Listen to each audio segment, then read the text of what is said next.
নমস্কার, সুন্দরবন ভ্রমণ সিরিজের দ্বিতীয় পর্বে আপনাদের প্রত্যেককে স্বাগত। প্রথম পর্বে আপনাদেরকে দেখিয়েছিলাম বালি থেকে কিভাবে ক্যানিং পৌঁছেছিলাম, এরপর বাসে করে কিভাবে গদখালি পৌঁছালাম সেটা নিয়েও আপনাদেরকে বলেছি। এরপর লঞ্চে করে গোসাবা পৌঁছানো এবং বিশ্বকবির পদধূলিপ্রাপ্ত বেকন বাংলো দেখা। তারপর সারাদিন নদীর বুকে কাটিয়ে সন্ধ্যায় পাখিরালয়ে পৌঁছে রাত্রিবাস, আর সন্ধ্যায় কফি এবং চিকেন পকোড়া সহযোগে স্থানীয় মহিলাদের নৃত্য উপবেশন উপভোগ করা। দ্বিতীয় দিনটা আমরা শুরু করেছিলাম সজনেখালি ওয়াচ টাওয়ার দিয়ে। যদি প্রথম পর্বটা আপনারা না দেখে থাকেন তবে দেখার অনুরোধ রইল। আমি ডিসক্রিপশনে এবং উপরের আই বাটনে লিঙ্কটা দিয়ে দিচ্ছি। আর দ্বিতীয় পর্বে আমরা দেখব সজনেখালির বাকি অংশ, সুধন্যখালি ওয়াচ টাওয়ার, দোবাকি ক্যাম্পের বিখ্যাত ক্যানোপি ওয়াক, পঞ্চমুখানি, একটা নির্ভেজাল মন ভালো করা সূর্যাস্ত, আর ঝড়খালি টাইগার রিজার্ভ সেন্টারে বাঘের দেখা। তাই আর সময় নষ্ট না করে চলুন শুরু করা যাক।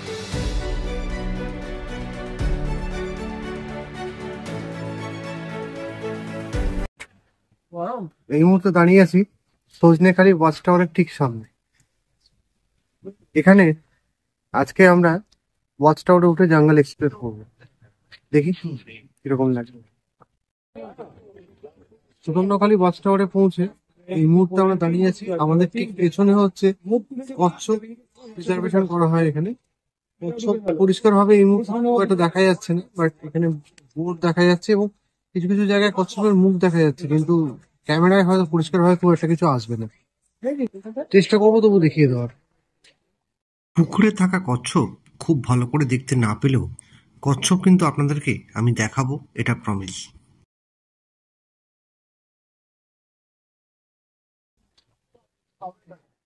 মোটামুটি আমাদের আজকে পারমিশনে কত টাকা পড়লো? পার হেড 120 টাকা। আর ভোটের জন্য 600। ভোটের জন্য 600। আর যতজন আছে ততজন তো 120। ঠিক আছে, আমরা সুন্দরবন কিন্তু বেড়াতে এসেছি দীপঙ্করের সঙ্গে। দীপঙ্করের নাম্বারটা আমি ডিসক্রিপশন বক্সে দিয়ে দেবো। ঠিক আছে, যদি কারোর লাগে দীপঙ্করের সঙ্গে ডাইরেক্ট কথা বলতে। সজনেখালি ওয়াচ টাওয়ার দেখে নিয়ে আমরা এবার আস্তে আস্তে এগিয়ে চললাম আমাদের পরবর্তী গন্তব্যের দিকে।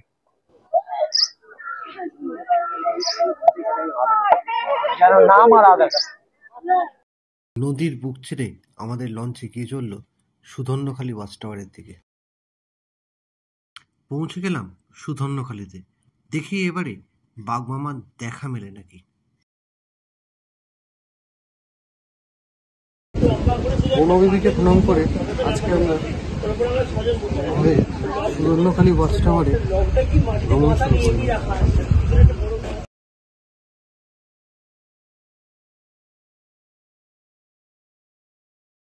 সুন্দরবনের কোন কোন প্রাণীগুলো বিলুপ্ত হয়ে গেছে সেটা সম্পর্কে হয়তো আমাদের কারোরই খুব একটা ধারণা নেই, আমারও ছিল না।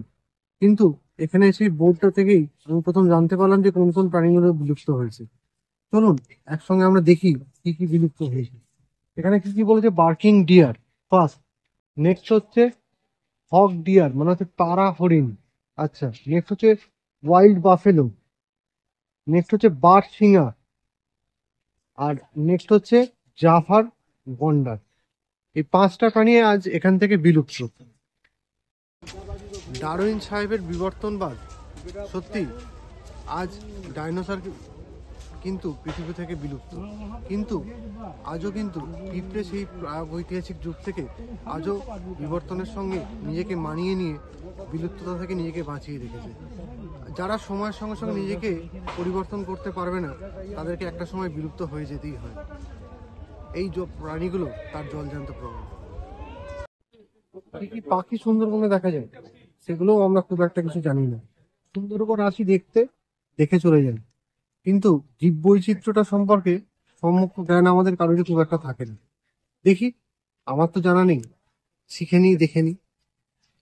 মদনটা, খরবক, সাগর সুপর্ণ, কানাবক, ছোট সাতশোয়ালি, ম্যানগ্রোভ হুইটলাট, নেক্সট হচ্ছে ছোট হলদে কুড়ালি, তিলে বাজ, ছোট বক, গয়ার, শঙ্খচিল, সাদা কাস্তে চড়া, দৈত্য বক, শুনতে হাঁস, ল্যাঞ্জা হাঁস, সিটি হাঁস।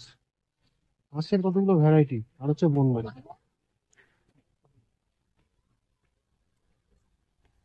বোন, সবসময় শুনেছি বহুবার, সুন্দরী গাছটা কি সেটা হয়তো আমরা অনেকেই চিনি না। আমি নিজেও খুব ভালো করে চিনতে পারি না।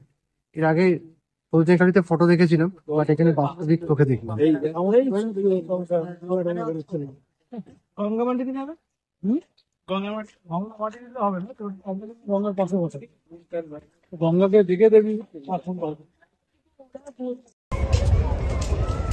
সুন্দরবন কথাটা শুনেই সুন্দর মানে সুন্দরী গাছের কথা মাথায় আসে, কিন্তু ম্যানগ্রোভ যে শুধু সুন্দরী গাছেই হয় না, তার সঙ্গে আরো অনেকগুলো গাছ আছে। সেগুলো কি কি, কয়েকটার নাম হয়তো আমরা জানি, সুন্দরী, গরান, গেওয়া। এছাড়াও আরো যে গাছগুলো আছে সেগুলো আমিও দেখি, আপনারাও দেখুন সঙ্গে। কি কি বলছে? গর্জন, কেওড়া গাছ, গেওয়া গাছ, তুলসী গাছ, কাঁকড়া গাছ।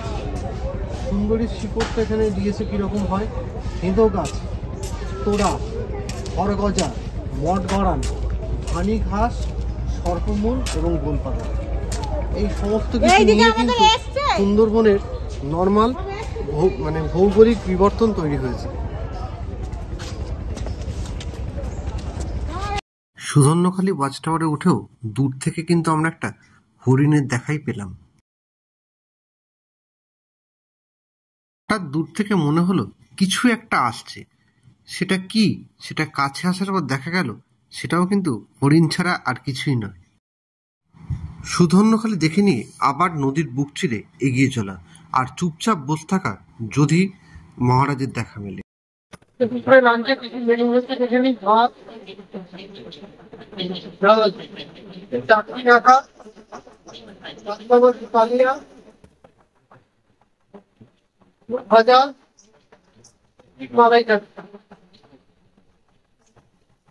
সুন্দরবন ভ্রমণ মানেই রহস্যের হাতছানি, যেখানে বাঘের দেখা পেতে গেলে আপনাকে প্রতিটা মুহূর্তে সতর্ক থাকতে হবে।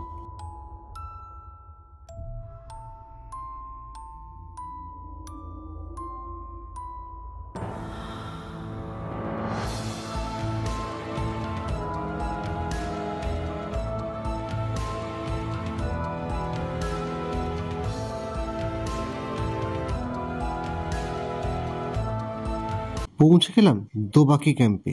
এবারে এখানের বিখ্যাত ক্যানোপি ওয়াকটা আমরা ঘুরে দেখব। দোবাকি পৌঁছে দেখি বেশ কিছু হরিণ আমাদের অভ্যর্থনা করার জন্য নদীর পাড়েই দাঁড়িয়ে আছে। এবারে বিখ্যাত দোবাকির ক্যানোপি ওয়াকটায় হাঁটি, আর দেখি বাঘের দেখা মেলে নাকি। দোবাকি ক্যাম্পে কিন্তু অনেকবারই বাঘের দেখা পাওয়া যায়।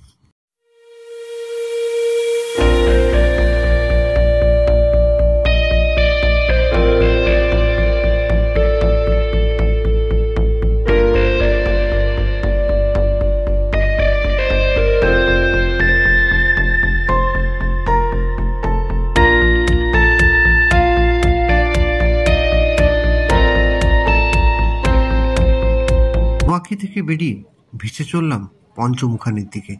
হঠাৎ করে দীপঙ্কর এসে বলল, দাদা চারদিকটা একটু খেয়াল রেখো, মনে হচ্ছে কিছু দেখলেও দেখতে পাবো।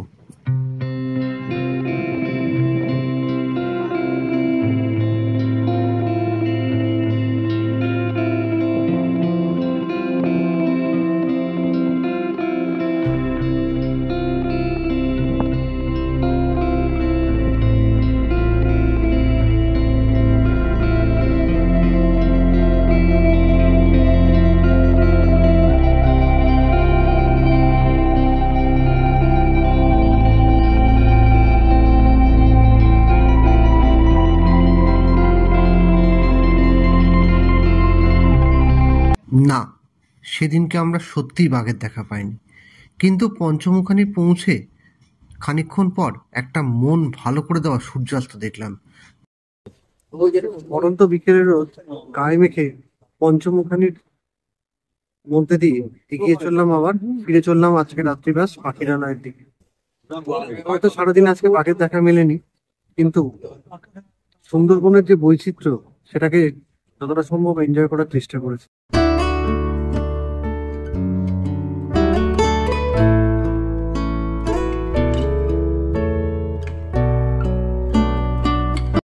তৃতীয় দিন সকালে লঞ্চে উঠেই প্রথমেই চলে গেলাম লঞ্চের ক্যান্টিনে।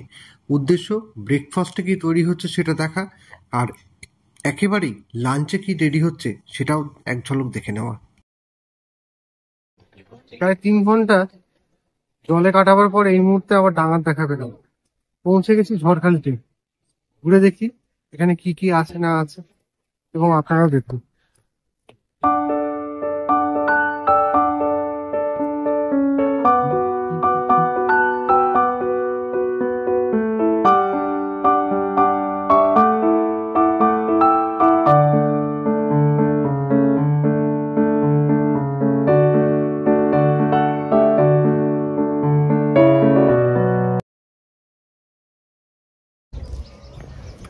সুন্দরবনে কি কি গাছ পাওয়া যায় আগে দেখেছি, কি কি পাখি পাওয়া যায় সেটাও আগে দেখেছি, কি কি প্রাণী বিলুপ্ত হয়ে গেছে সেটা সম্পর্কেও আগে আমরা দেখেছি।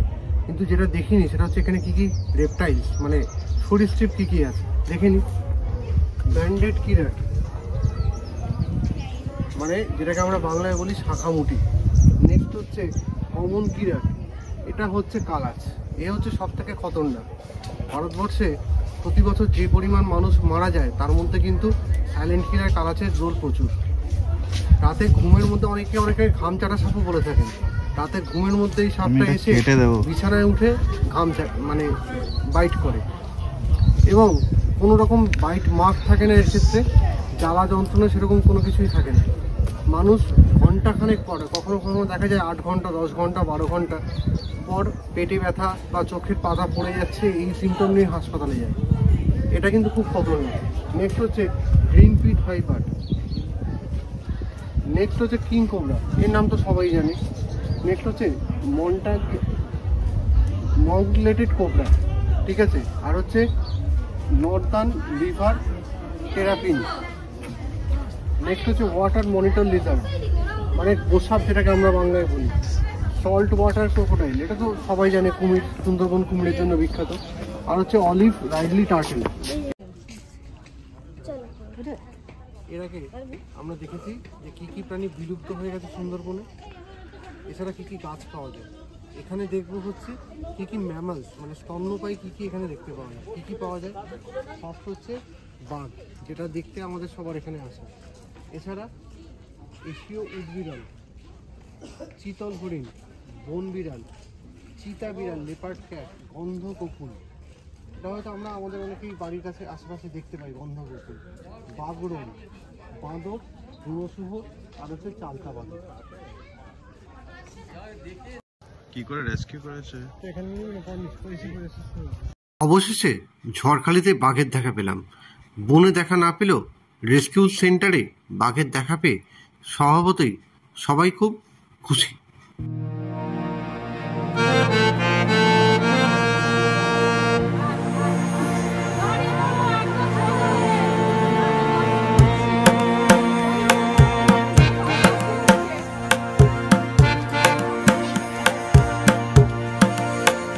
আজকে সুন্দরবনে আমাদের শেষ দিন। দুপুরে মাটন দিয়ে জমিয়ে লাঞ্চ করে আমরা ফিরে চললাম গদখালির উদ্দেশ্যে। ব্লগটা আজকের মতো এখানেই শেষ করছি। দেখা হবে পরবর্তী পর্বে।